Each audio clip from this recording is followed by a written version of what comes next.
The way I look at it is, how do you determine self-esteem? Through confidence. It's like how we measure weight. Weight is a concept and we use kilos. Are you 80 kilos? Are you 50 kilos? That's what confidence is.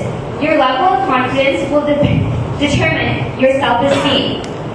This is where I'm saying there's no limit. You should be confident. You should always be confident in yourself. 150%. But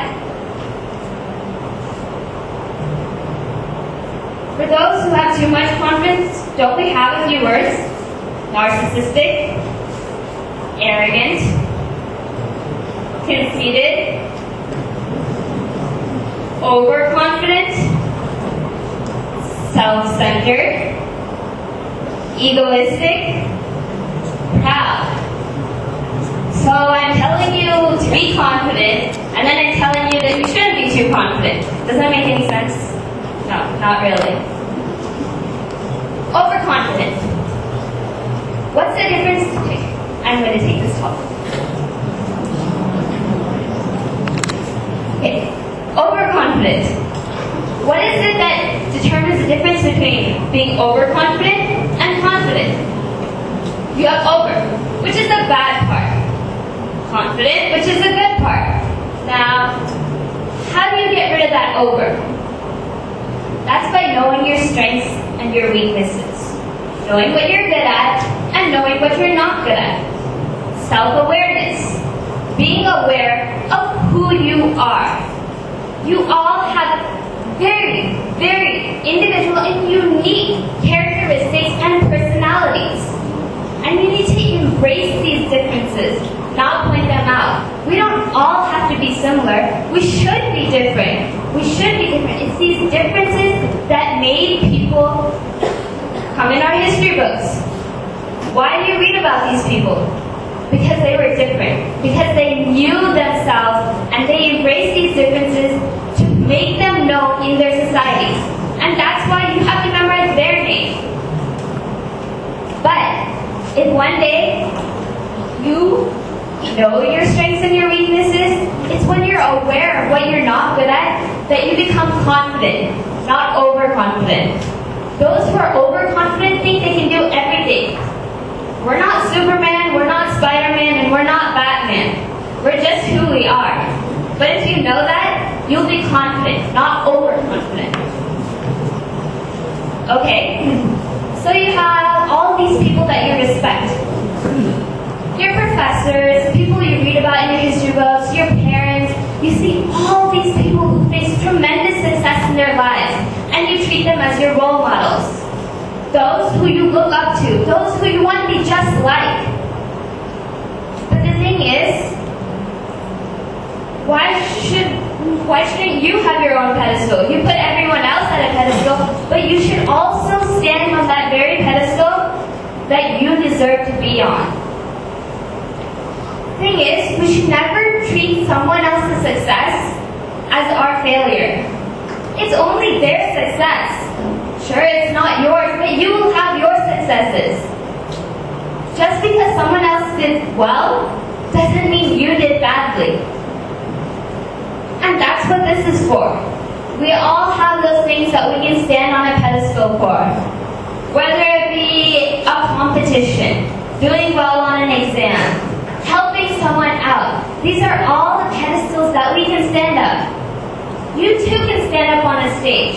You don't need to look up to everybody around you. It's good to see what good characteristics they have, but you don't need to be just like them. You need to be unique, and you need to embrace the fact that you are unique, that you are wonderful, amazing, and awesome in your own individual ways. So stand up on your own pedestal. Now, I have a story for you. This story really changed my perspective on how to deal with problems. We all face problems. And it's really easy to say that you need to face your fears, that you need to challenge everything head on. But a lot of us fall apart when we have those problems. And for this, I'm going to tell you a story. A girl went up to her mother and she said, "I'm done. I can't take it anymore. Every time I solve one problem, I have 100 others waiting for me. What am I going to do? I just want it to all be over. I don't want to do anything anymore." And her mother looked at her and smiled. This girl got really annoyed. She said, "I have problems and you're smiling at me?" And the mother said, "Wait a moment."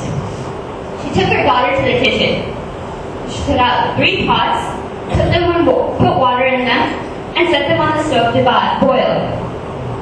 Then, once the water was boiling, in one pot she put carrots. In the next, she put eggs. And in the third, she put coffee beans. And her daughter says, "What are you doing? I have problems and you're cooking?" She got really annoyed. Mom said, "Just wait a moment." So the daughter figured, well, I have nothing better to do, I might as well wait. She waited for a little bit. And then the mom said, "Now tell me what you see in the first pot." And the daughter looked inside and she said, "Well, the carrots are now soft, very mushy." The mother said, "That's one type of person. Those who start out really, really, really strong and hard and firm, those who are sure about themselves, but the moment they're put under pressure, the moment they face problems, they fall apart. They can't handle it." She said, "What do you see in the second pot?" The daughter said, "Well, the egg is hard." And mom said, "That's the second type of person. The one that looks exactly the same after they faced a problem and pressure, but they're actually different on the inside. They've hardened. And I don't want you to harden after problems. I don't want you to become unemotional and detached after problems. Particularly when you're going to be doctors. You need to be empathetic and sympathetic towards your patients. You need to have emotions, because then those who put their lives in your hands will know that they can trust you, that you will be good doctors and that you can solve their problems. So never harden yourself after a small failure or after a little bit of pressure." And then the mom said, "Okay, take a look in the third pot." The daughter looked inside and she smiled. And she said, "The sweet aroma of coffee." And her mom said, "That's the third group of people. But there aren't a lot out there. These are the people who can be put under pressure, who can face problems, and actually change themselves to become better. To use their situation to make them better." The coffee bean that started out not that impressive was put in boiling water and became sweet coffee. Question is, can you do that? What type are you? Are you carrots? Are you eggs? Or do you have that amazing ability to be coffee beans? I want you all to be coffee beans. If I ever come back and ask this question again, I want you all to say that you are coffee beans. Confidently. Not just to please me, but to really believe in your heart that you are coffee beans. That no amount of pressure or problems can affect you negatively. That you can change that problem into something that will benefit you. That you can change your situation to become a better person.